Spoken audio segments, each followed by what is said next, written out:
And I get a call from this Japanese diplomat, and he invites me to lunch. I said, great. We meet at a place on Capitol Hill.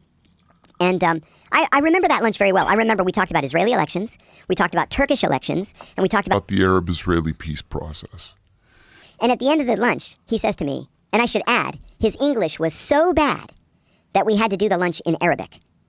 So he said, what's next for you? And I said, well, I think I'm going to resign soon. I promised Senator Kerry I'd give him 2 years. It's been 2.5. I have 5 kids, and I really need to make some money and put my kids through college.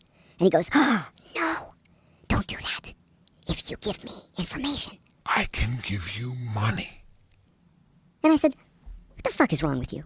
You have any idea how many times I've made that pitch? Shame on you, cold pitching me like that. And I got up indignantly, and I walked out.